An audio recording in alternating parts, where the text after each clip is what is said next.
Well, mga mi, iso-showcase ko tong product na to because, not because na kikita ako sa product na to, but because I like it.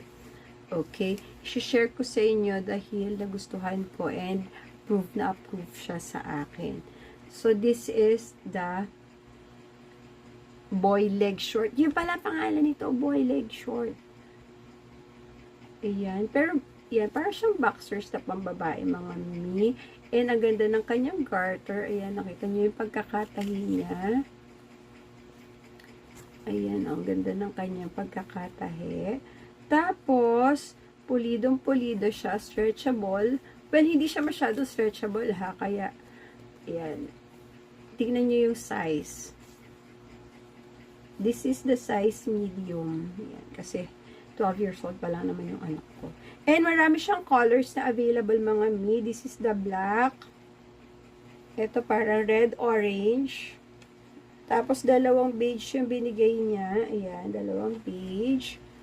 Fuchsia. And parang mapusyaw na orange. Diba? Sulit na mga mi. Napakamura na neto. O siya, mga mi, andyan na yung link sa Yellow Basket. Get yours now, mga mi. Para sa Junakis natin na nag-aaral na. Yun lang.